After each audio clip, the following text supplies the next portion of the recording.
J'en profite pour vous dire dès cet instant que ce n'est pas du tout la vision que nous portons.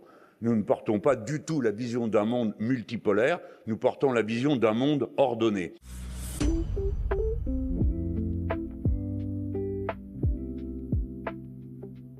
Quelque chose qui n'était pas prévu par la puissance dominante, c'est que la Chine ayant développé, quelle stupidité fallait-il avoir, quel racisme fallait-il avoir pour considérer que les Chinois se contenteraient de produire à vil prix des marchandises plus ou moins discutables quant à leur qualité.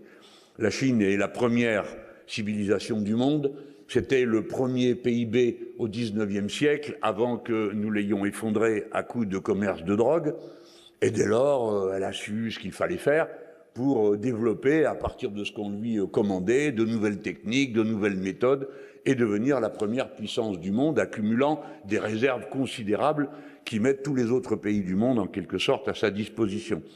Mais elle pratique elle-même une forme particulière de développement dans lesquelles il n'y a pas de pratique impérialiste, ou plus exactement, il n'y a de pratique que dans l'organisation de circuits commerciaux dont il vise à assurer la stabilité, sans que cela s'accompagne de chars, de militaires, de garnisons, de casernes, d'exécutions, etc. Du moins, c'est ce que nous avons pu observer jusqu'à maintenant.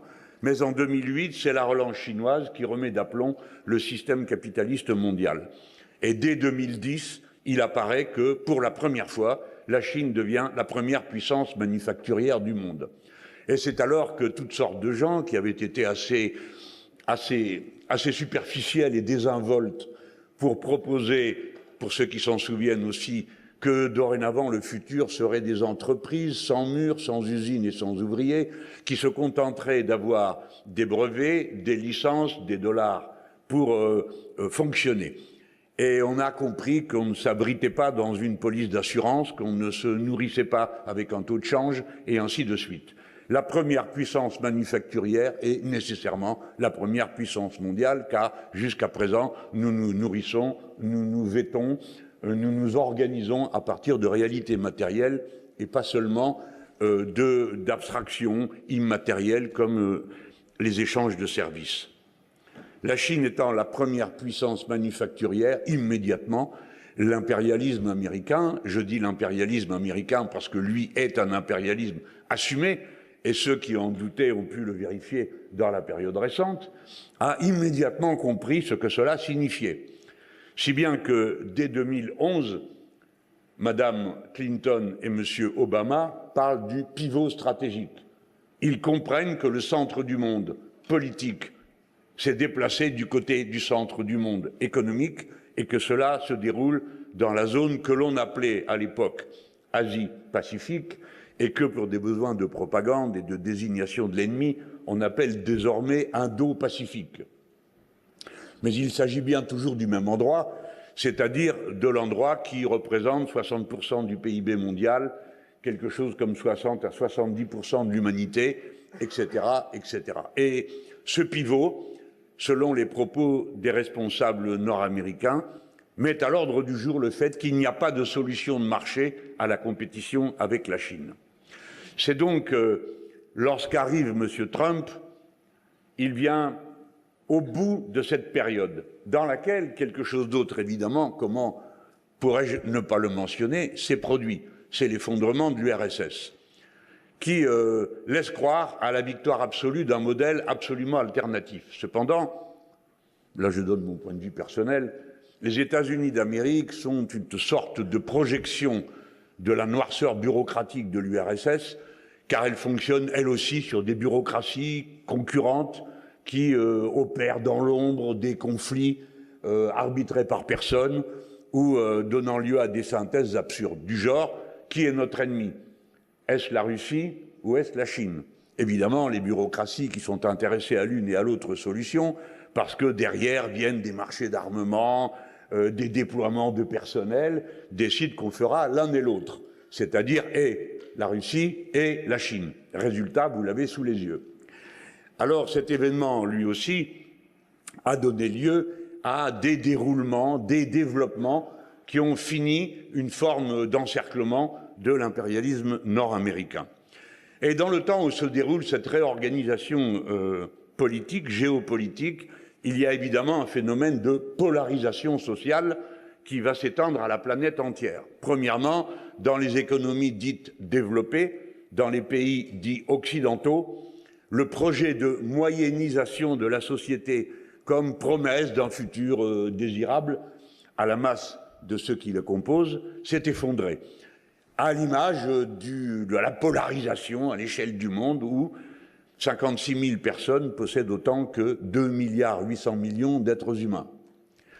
Cette accumulation extraordinaire qui s'est amplifiée est devenue le modèle général de toutes les sociétés qui ont accepté les règles de l'ordolibéralisme, c'est comme ça que ça s'appelle, c'est-à-dire la politique ne se mêle pas d'économie et l'économie est d'autant plus brillante qu'elle est totalement dérégulée et que l'État s'en retire.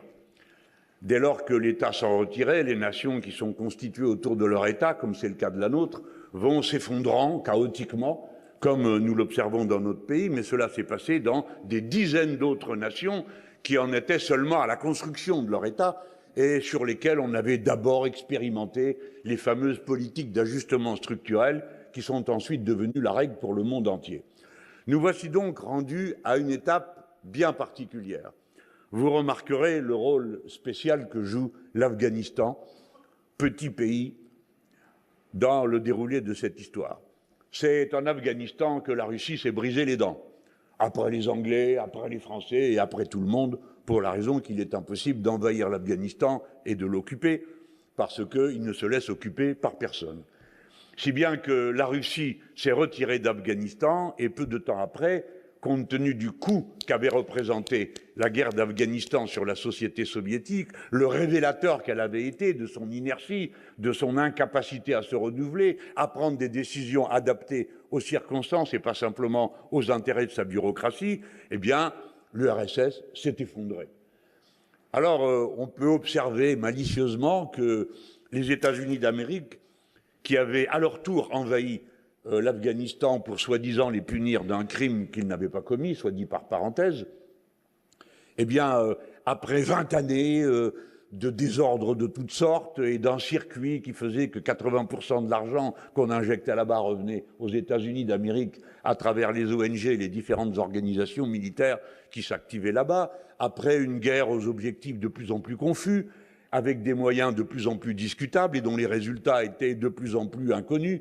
Souvenons-nous par exemple du largage sur l'Afghanistan de la bombe conventionnelle la plus grosse de l'histoire, qui paraît-il était équivalente à un pourcentage de la bombe d'Hiroshima. Personne n'a jamais su pourquoi on avait jeté cette bombe, sinon peut-être pour en débarrasser les États-Unis d'Amérique qui ne savaient où la mettre ni comment la démonter, ni non plus quels résultats ont été obtenus par ce largage. Mais en attendant, l'Afghanistan, qui devait se terminer par une négociation, s'est terminé par une débâcle épouvantable et quelque chose qui ressemblait à la fin des États-Unis d'Amérique au Vietnam.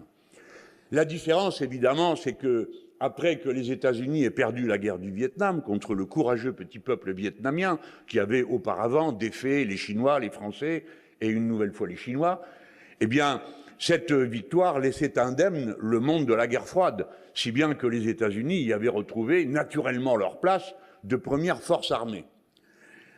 Là, après la défaite en Afghanistan, il n'y a aucun ordre du monde qui s'impose. C'est la raison pour laquelle nous avons été de violence en violence pour démontrer, comme l'avait d'abord dit M. Bush père, lorsqu'il a organisé l'invasion de l'Irak pour empêcher l'Iran d'y avoir de l'influence, que chacun se souvienne que c'était le motif, et mesure le résultat magnifique qui a été obtenu depuis. Eh bien, depuis cette guerre devait installer le nouvel ordre du monde sous l'autorité unipolaire des États-Unis d'Amérique. Alors, dans les débats est apparue un peu partout l'idée que le monde devait être multipolaire. J'en profite pour vous dire dès cet instant que ce n'est pas du tout la vision que nous portons. Nous ne portons pas du tout la vision d'un monde multipolaire, nous portons la vision d'un monde ordonné. Et c'est parce que nous voulons un monde ordonné et non pas un monde multipolaire qui finit inévitablement dans la confrontation des nations et donc dans la guerre que, fondamentalement, des changements sont intervenus dans la manière avec laquelle nous posons les questions internationales. Je dis nous, ça désigne globalement ce que nous sommes politiquement, mais je dirais la gauche radicale, puisque j'observe que beaucoup des organisations de la gauche se réfèrent à peu près au même cadre de pensée que celui dans lequel nous évoluons aujourd'hui.